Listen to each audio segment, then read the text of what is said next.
barangkali hanya Indonesia yang memiliki istilah tersebut. Kalau dia diwasalkan dalam mengucapkannya, maka disebut dengan halalun bihalalin. Halalun bihalalin.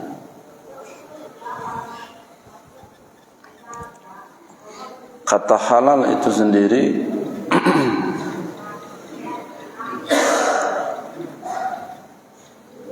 bermakna adalah boleh. Halal itu lazimnya terjemahnya adalah boleh.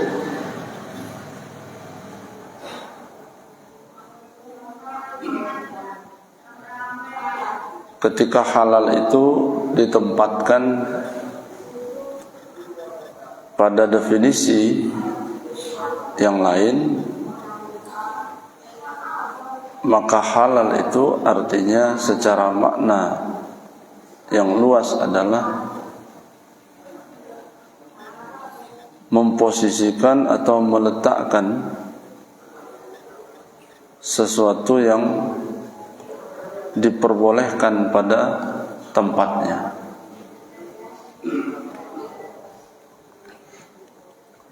Jadi ketika selesai dari puasa Ramadan, maka kembali kepada tempatnya masing-masing. Kembali pada tempat masing-masing dalam arti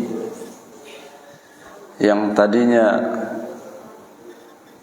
tidak boleh makan di siang hari, begitu selesai Ramadan balik lagi ke asal. Yang tadinya tidak boleh minum di siang hari Ramadan balik lagi ke asal. Maka makna halal di situ adalah kebolehan yang kembali kepada asal. Lalu kita juga dalam hukum itu, lawan dari kata halal itu ada yang disebut dengan haram. Haram itu kalau secara lughawinya artinya adalah kemuliaan.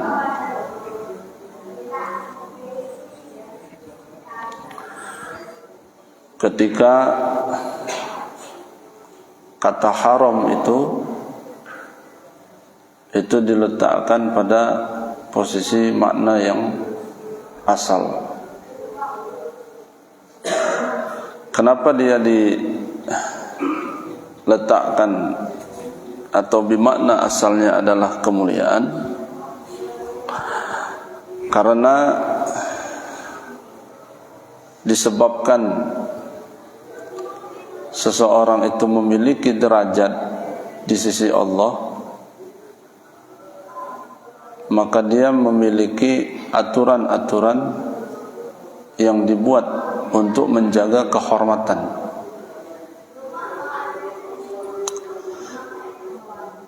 Seorang pejabat ketika dia menduduki satu jabatan, maka di saat itu pula lah dia menjadi public figure. Maka apa saja yang dia lakukan itu mesti melewati protokoler. Semakin tinggi jabatan seseorang,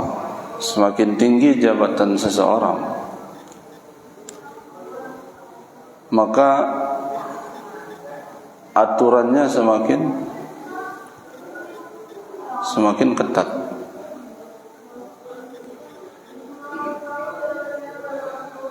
Jangankan aturan dalam jabatan yang dia pegang, dia mau berjalan saja itu diatur, dia mau minum saja itu diatur, dia sedang berjalan menggunakan kendaraan lalu dia ingin berhenti, itu diatur sedemikian rupa. Berbeda ketika orang tidak memiliki satu jabatan. Nah, aturan-aturan yang dibuat itu bukan menyempitkan ruang gerak hidupnya, tetapi aturan-aturan itu dibuat sebagai penghormatan dalam rangka menjaga kemuliaannya. Nah, kenapa umat Islam bukan dibenturkan ya, tetapi dihadapkan dengan satu hukum, yang ini haram, yang ini haram, yang ini haram, yang ini haram, itu. Kalau makan ini haram, kalau minum ini haram, dan lain-lain sebagainya lah. Itu bukan ingin menyempitkan ruang gerak umat Islam, bukan. Tetapi secara filosofinya adalah disitulah Allah ingin menjaga kehormatan, kemuliaan seseorang yang berakidahkan la ilaha illallah, yang bersyariatkan Muhammadur Rasulullah. Nah, kalau ini dipahami, maka seorang hamba akan bersyukur kepada Allah.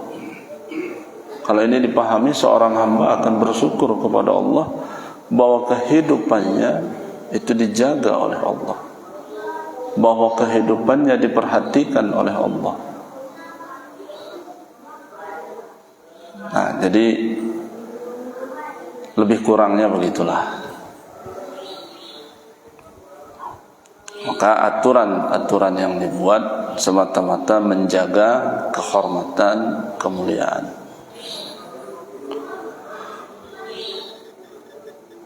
Bapak Ibu hadirin rahimakumullah, karena itu halal bihalal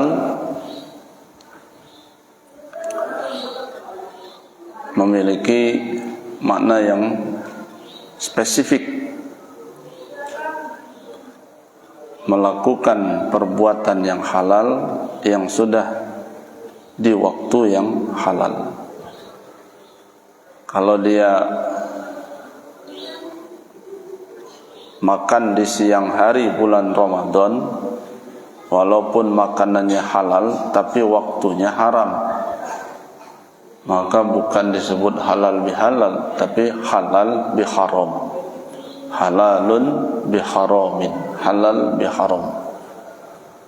Ketika makan minum dilakukan di siang hari bulan suci Ramadan.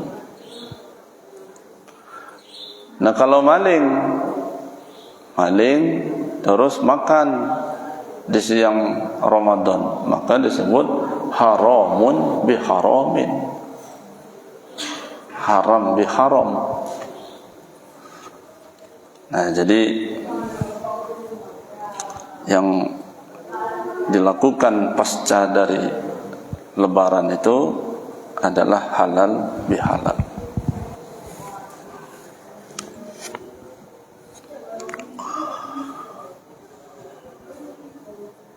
Jadi selesai Ramadan, selesai Lebaran itu ada istilah, Bapak Ibu,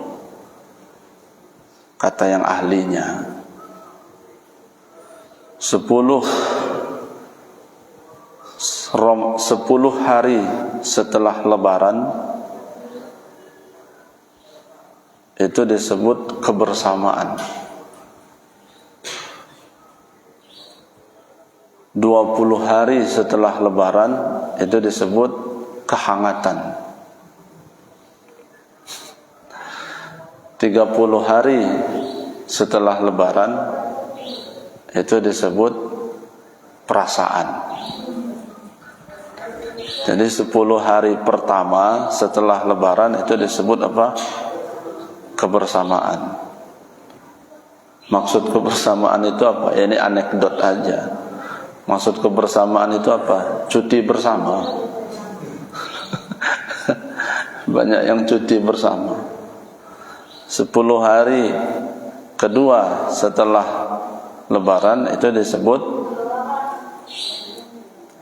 kehangatan. Sudah mulai banyak yang dihangatkan.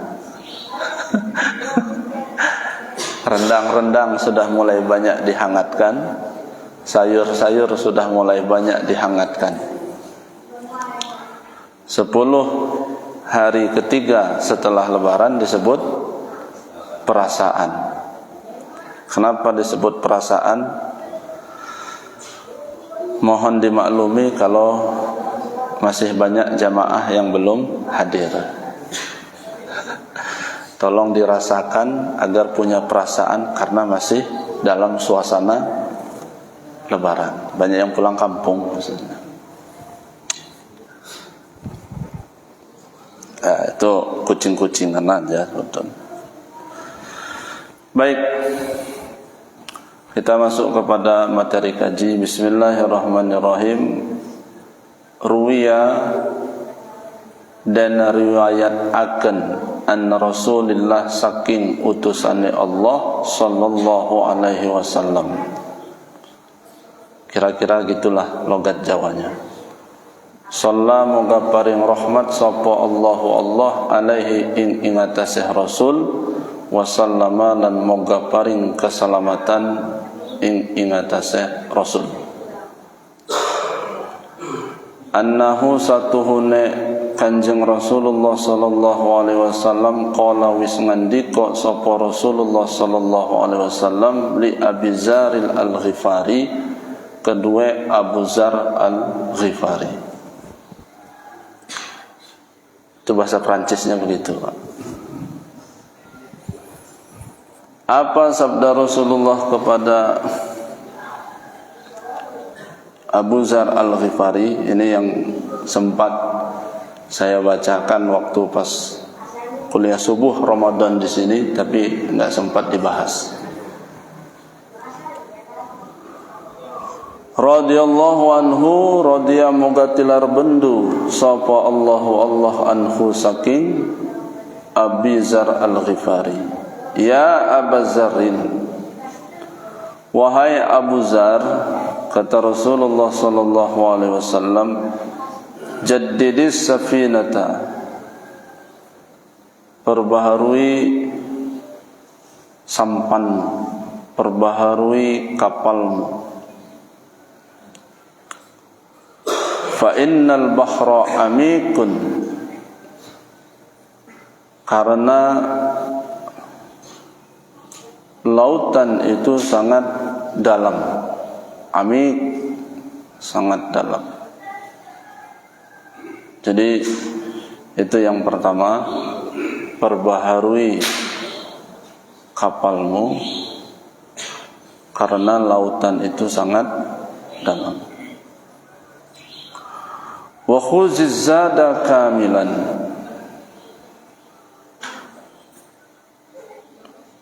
dan bawa perbekalan yang cukup. Kalau secara lughawinya kamilan itu yang sempurna. Bolehlah terjemah yang cukup, kamilan. Ada dua itu. Yang pertama, perbaharui kapal karena lautan sangat dalam. Yang kedua, bawa bekal yang cukup. Kenapa begitu? Fa innas safara ba'idun, karena perjalanan yang akan engkau tempuh ini ba'id, begitu amat sangat jauh. Wa khaffifil himla, 3, ringankan bebanmu, wa khaffifil himla, ringankan beban. Kenapa? Fa innal aqabata ka'udun, karena dalam perjalanan akan melewati tanjakan yang begitu terjal. Wa akhlisil amal, dan lakukan amal dengan ikhlas. Fa innan nakida basirun, karena Allah zat yang menilai baik dan buruk, dan Allah Maha melihat. Jadi pesannya ada 4 itu.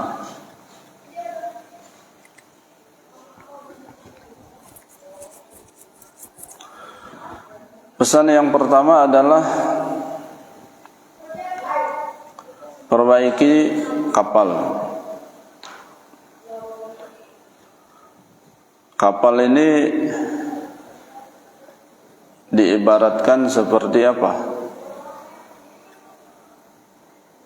Diibaratkan seperti, bukan ibarat ya, kapal ini adalah kendaraan. Diibaratkan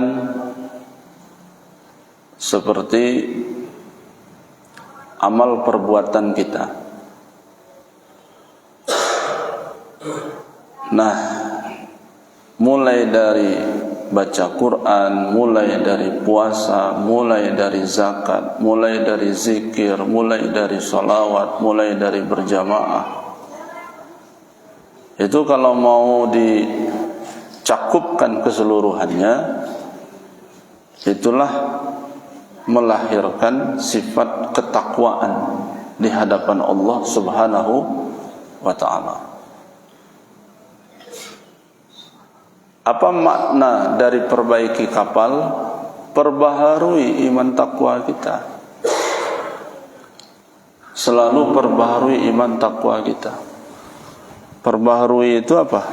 Ya, memperbaiki. Selalu ya. Selalu perbaiki iman takwa kita. Hari ini harus lebih baik dibandingkan yang kemarin. Keyakinan kepada Allah harus lebih baik dibandingkan kemarin. Ketauhidan kepada Allah terus meningkat. Itu perbaikan-perbaikan. Jadi ada perbaikan keimanan, ada perbaikan ketakwaan. Perbaikan keimanan artinya adalah memperbaiki akidah keyakinan kita kepada Allah Subhanahu wa ta'ala, yang kalau dipresentasikan tadinya hanya 30, berubah menjadi 40, berubah menjadi 50, terus berhari-hari mengalami perubahan yang pada akhirnya menjadi 100%. Memperbaiki ketakwaan artinya memperbaiki kuantitas dan kualitas amaliyah ibadah kita. Tadinya hanya maghrib saja, berubah usia berlanjut, usia bertambah, ditambah dengan isya subuh, berubah bertambah dengan zuhur, berubah menjadi full solat 5 waktu. Dengan sering berkumpul dengan kawan-kawan yang lebih baik, dengan sering bermuzakarah, dengan sering bermutola'ah, dengan sering tadarus, maka akan berubah peningkatan ketakwaan. Tidak cukup dengan hanya solat 5 waktu, seiring waktu berjalan bertambah pula qobliyah dan ba'diyah, terus mengalami perubahan seiring waktu berjalan juga. Ternyata tidak cukup dengan qobliyah ba'diyah, bertambah ada zikir setelah selesai dari solat. Barangkali zikir yang selama ini bil ma'thur, bertambah dia zikir dengan metode atau bertorikoh. Setelah dari itu bertambah lagi kebaikan-kebaikan kepada yang lainnya. Nah, itu namanya disebut dengan apa? Memperbaiki ketakwaan. Nah, ini mesti apa? Mesti selalu diperbaharui, perbaharui di sini artinya adalah diperbaiki gitu. Mesti diperbaiki. Karena ada sesuatu yang menurut kita ini sudah pas, tetapi setelah dipahami, dikaji, ada lagi yang lebih tepat. Nah, puncaknya adalah perbaiki sampan atau kapalmu. Fa innal bahra amik. Kenapa? Karena lautan itu sangat dalam. Nah, lautan itu digambarkan adalah kehidupan duniawi ini. Kehidupan duniawi ini yang begitu sangat dalam. Kenapa kehidupan duniawi ini ibarat seperti laut yang sangat dalam? Kalau kita tidak bisa menggunakan kapal, kalau kita tidak kuat, kalau kapal itu tidak baik, tidak kuat, maka kita bisa tenggelam di dasar lautan. Kalau kita tidak punya tujuan ini, kalau kita tidak takwaan di dunia ini, maka pada akhirnya kita bisa tenggelam dalam kehidupan duniawi ini. Makna tenggelam itu adalah kita jauh dari Allah Subhanahu wa ta'ala. Jauh. Nah, jadi pembentukan awal itu begitu sangat menentukan di akhir. Sama halnya ketika orang tua memiliki anak yang masih lugu, anak yang masih polos, akan diapakan oleh orang tua ini? Itu kan dalam proses pembentukan. Mau diapakan anak ini? Apakah mau dicetak apa dia? Nah, itu bagaimana awal. Nah, kalau anak ini dari awalnya jauh dari agama, kalau anak ini dari awalnya jauh dari Allah, kalau anak ini dari awalnya jauh dari nilai-nilai ajaran Islam, maka besarnya dia akan jauh. Dan pada akhirnya cara berpikir, cara gerak itu sangat tergantung dengan tujuan itu sendiri. Makanya kalau ada anak-anak yang ke masjid lalu ribut untuk kelas dia, ya begitu. Maka tugas kita yang besar menertibkannya. Jangan dimarah sehingga dia jauh dari masjid. Lalu yang kedua adalah bawa bekal yang cukup. Bekal di sini artinya apa? Adalah amaliyah ibadah kita. Karena pada akhirnya kita ini akan bertanggung jawab kepada Allah di hadapan Allah masing-masing. Tidak tua nanti akan membela anak akan membela orang tua atau yang lain sebagainya. Ketika kita berada di hadapan Allah, maka kita akan bertanggung jawab dengan masing-masing. Bertanggung jawab dengan masing-masing ini artinya persiapkanlah bekal yang cukup. Nah, bekal ini adalah liputan seluruh amaliyah ibadah. Baca Quran itu menjadi bekal segalanya. itu menjadi bekal ibadah. Nah, dari sekian banyak bekal yang akan dibawa, pastikan bekal itu dalam keadaan yang baik. Jangan sampai kita merasa sudah membawa bekal yang cukup dan banyak, tetapi setelah sampai rupanya karungnya bolong. Karungnya bolong, begitu sampai kosong yang dibawa. Padahal rasa-rasanya sudah cukup.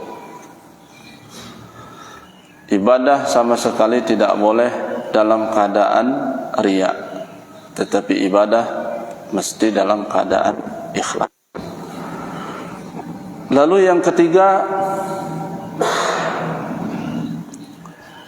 adalah kurangi beban,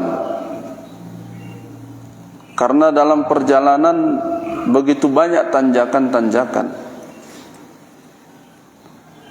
Wa khaffifil himla. Apa mengurangi beban? Maksud dari mengurangi beban itu adalah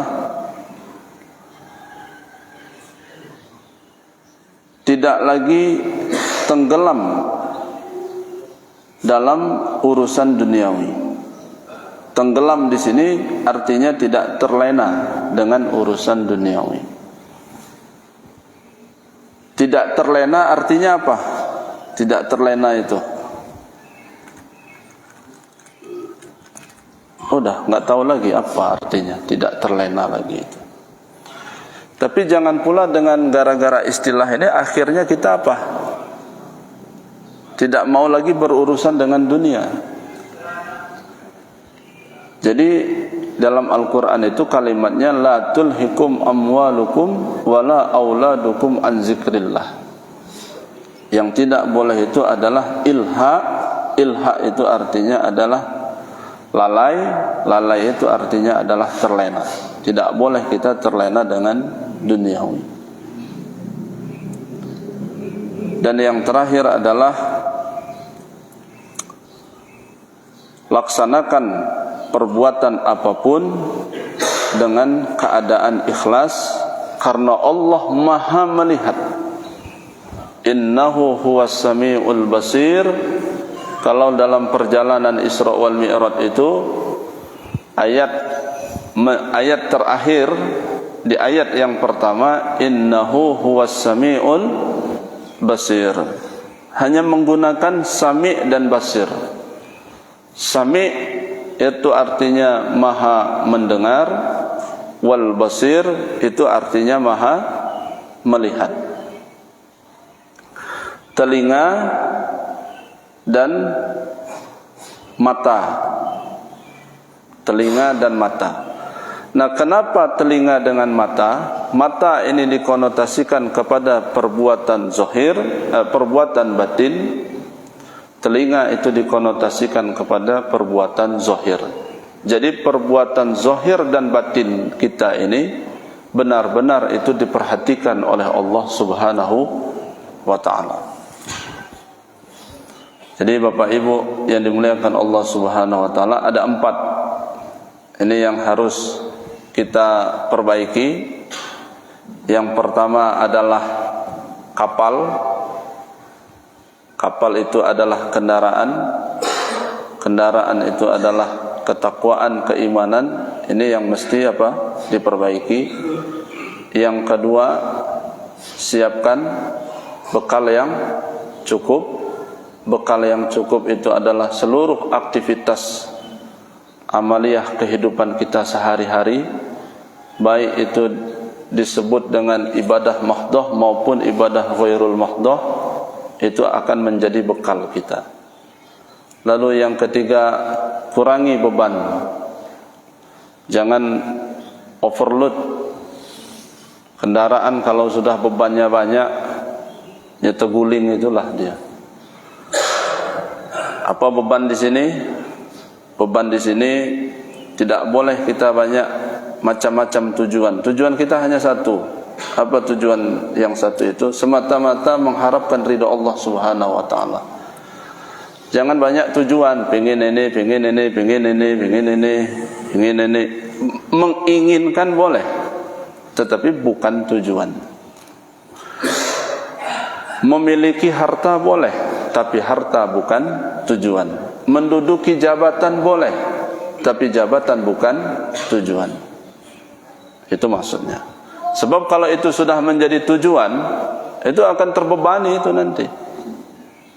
Terbebani dalam artian apa? Menggebu-gebu ingin menjabat, dipastikan akan duduk. Nah, begitu enggak duduk, ya stres itulah.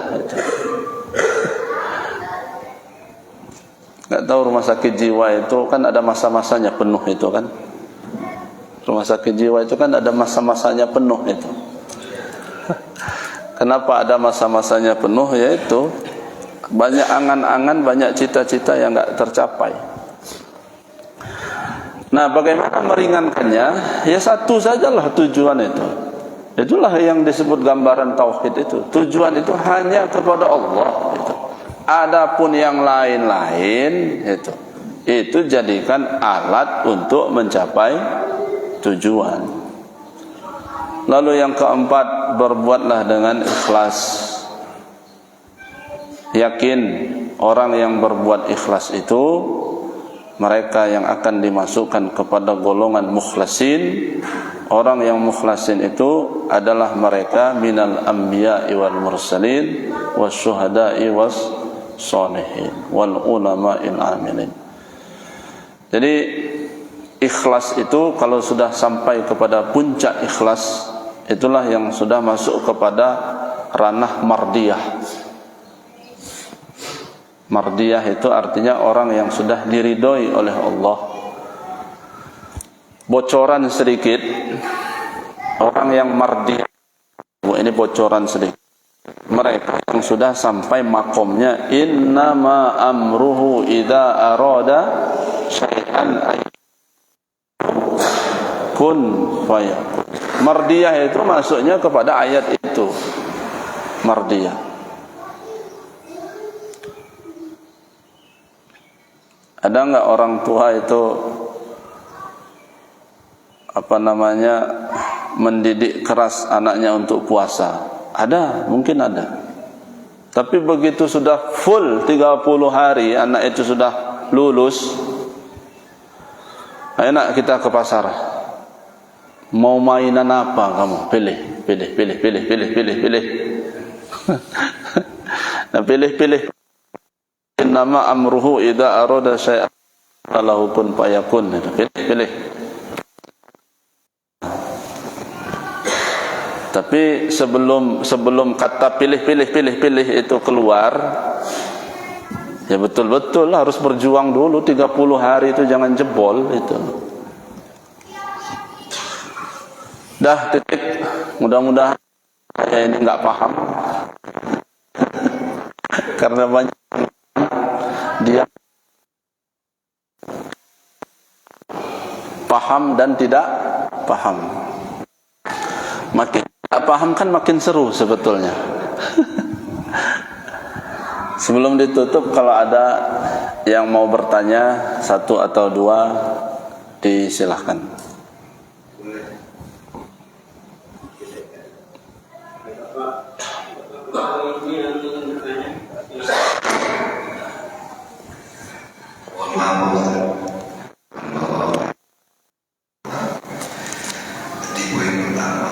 Ya.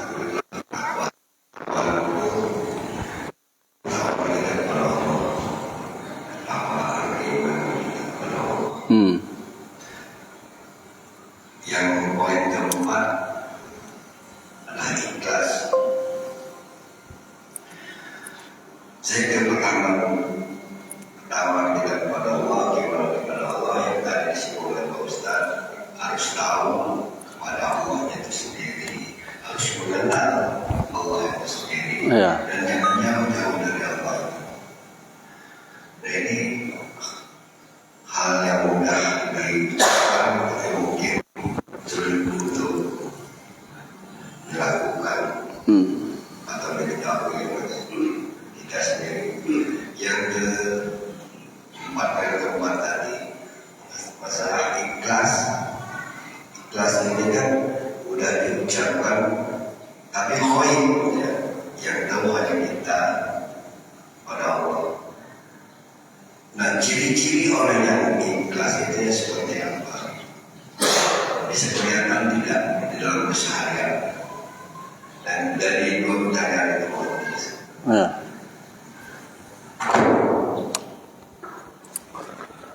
Ketika bicara mengenal Allah, ini tentu memiliki ruang lingkup yang luas.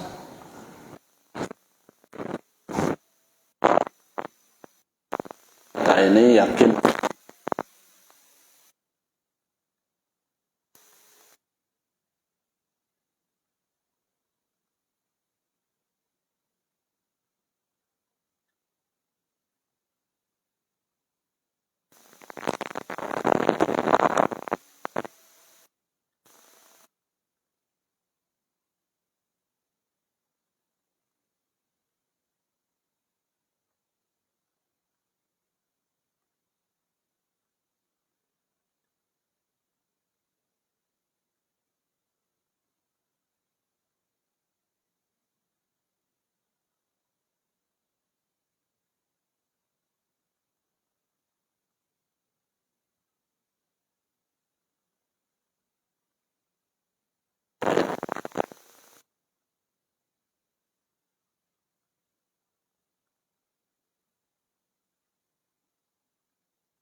Jadi mengenal Allah Subhanahu wa taala itu tangganya, stepnya itu sudah dilewati itu ya.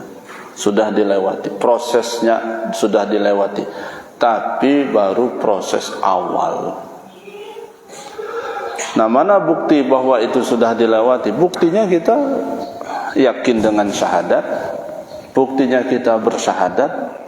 Dan itu mesti jujur dan mesti diakui bahwa itu adalah keyakinan kita kepada Allah lewat asma Allah itu. La ilaha illallah wa asyhadu anna Muhammadar Rasulullah.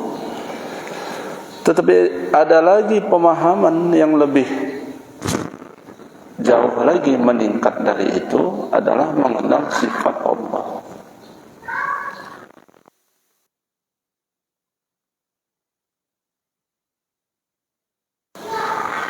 Orang yang memakai sifat Allah itu adalah mereka yang kembali kepada Allah.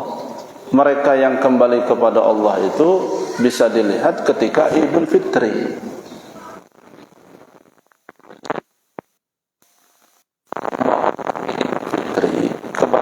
Kebaikan yang tampil itu mereka sejatinya menggunakan sifat-sifat Allah. Dari 99 Asmaul Husna itu ya. Lalu dikaji, dikerucutkan, adanya kajian sifat 20 itu. Nah, seluruh sifat Allah itu ketika hamba itu kembali kepada Allah dalam makna yang hakiki, bukan meninggal ya, bukan meninggal. Sebab meninggal itu belum tentu kembali. Maka dia akan memakai sifat-sifat Allah. Kayak waktu lebaran kemarin, senang ngasih, senang memberi, mudah mulut ngajak tetangga makan dulu Pak, makan. Nah, itu bukan sifat kita, aslinya itu bukan sifat kita Pak. Kalau sifat kita ini aslinya pelit. Kalau sifat manusia ini aslinya bakhil itu. Nah, ketika kita bermurah kepada anak manusia gitu ya, senang memberi gitu, ada makanan mudah kita menyodorkan. Nah, itu adalah sifat Allah. Nah, maka yang saya sampaikan tempo lalu, kalau sifat Allah itu sudah terpakai ya, dia bukan Ar-Rahman, bukan Ar-Rahim saja. Al-Quddus, mana sifat Al-Quddus? Al-Quddus itu artinya apa? Zat yang maha suci. Kepakai enggak sifat Al-Quddus pada diri? Kepakai. Mana buktinya? Kita tidak melihat hukumnya sunnah apa enggak. Sebelum sholat id, kita kan bebersih dulu, mandi dulu, berwuduk dulu, dan pastikan sejadah, koko, sarung yang akan kita pakai dia dalam keadaan suci. Nah, kecondongan hati untuk mempertahankan kesucian itu sifat Al-Quddus itu. Berarti terpakai itu. Al-Alim, sifat Allah yang maha mengetahui. InsyaAllah jamaah Babus Salam ini termasuk tergolong orang yang haus akan tentang pengetahuan. Amin. Nah, haus tentang pengetahuan berarti masuk kepada Al-Alim. Al-Alim, zat Allah yang maha mengetahui. Terpakai sifat Al-Alim itu pada diri kita apa? Haus akan pengetahuan. Enggak puas dengan ilmu yang ada saja. Bukti enggak puas, ya lari sana lari sini. Pergi ke masjid itu, pergi ke masjid itu, pergi ke masjid itu. Semata-mata apa? Ini menambah pengetahuan. Bukan berarti pada akhirnya sederajat dengan Al-Alim, tidak begitu. Artinya apa? Artinya sifat Al-Alim itu ketika terpakai menjadi haus akan pengetahuan. Ya begitu pun seterusnya. Cuma yang jadi masalah itu bertahan lama apa enggak, itu aja. Sifat-sifat Allah itu bertahan lama apa enggak. Mudah-mudahan yang hadir ini bertahan lama.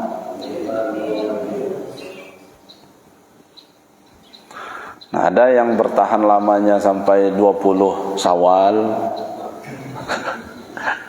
Ada yang bertahan lamanya sampai Lebaran Haji gitu. Nah, yang paling repotnya bertahannya cuman 1 jam.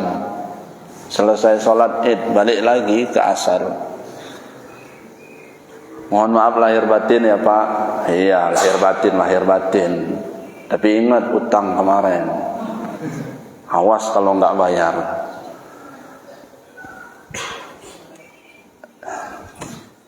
Dah, itulah kira-kira begitu. Dan lalu yang kedua, gambaran ikhlas.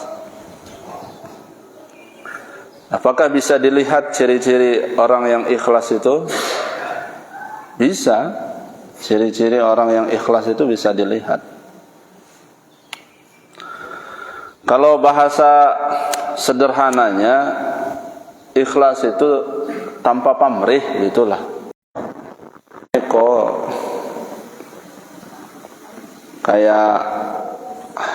kayak haqqatu qotih itu. Wahai orang-orang yang beriman, bertakwalah kepada Allah dengan haqqatu qotih, sebenar-benar takwa. Dan itu artinya yang serius. Bertakwa kepada Allah itu yang serius. Nah, kalau ikhlas ini ya begitu, tanpa pamrih. Mau dikasih apa enggak jadi urusan. Yang penting dia berbuat. Kayak ibu-ibu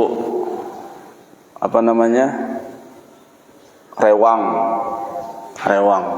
Dari 10 ibu-ibu yang rewang, itu kan motivasi rewangnya beda-beda.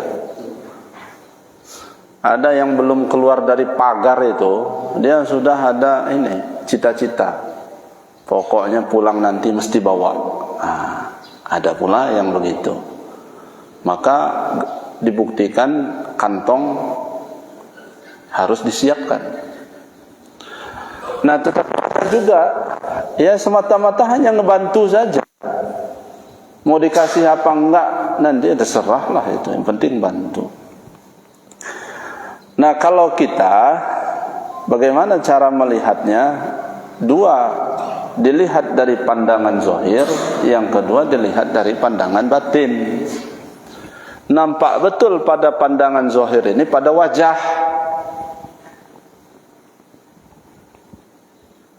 Coba yang ceramah pagi ini, jangan dikasih amplop aja, coba. tes dulu lah gitu ya. Coba dulu gitu, tes. Jangan dikasih amplop, berubah enggak wajahnya itu? Kalau agak merah-merah gitu, berarti cepat-cepat harus dikasih. Iya, kalau gambaran mudahnya ya begitulah gitu. Ada orang kita beli gitu ya, beli barang di toko. Karena barang itu berat, maka kita nggak bawa. Kita tanya sama orang toko, nanti diantar nggak? Cik, ya nanti diantar. Terus diantar. Kadang-kadang kalau nggak ada uang tipnya, nggak ngasih sama yang ngantar, itu gasnya aja beda. Gitu. Nggak dikasih. Tapi kalau dikasih 10.000, 15.000, agak beda. Itu dari pandangan sisi zahirnya lah. Dari pandangan sisi batinnya, ya bisa dilihat bagaimana perbuatan pasca setelahnya. Pasca setelahnya. Kalau yang mimpin doa, kalau riungan di sini, beseknya berapa? 3. Ngalahin Gunung Sulah. Gunung Sulah aja 2.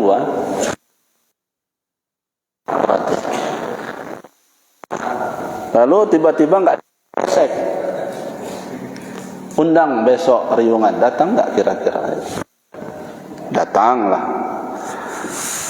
Dan gambaran-gambaran, jadi itu kan gambaran yang kotor. Kalau gambaran yang halusnya, Bapak, Ibu,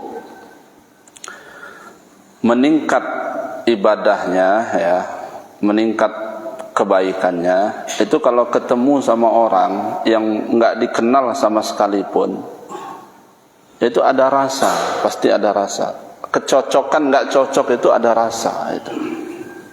Nah, ikhlas itu juga bisa dirasakan dengan begitu.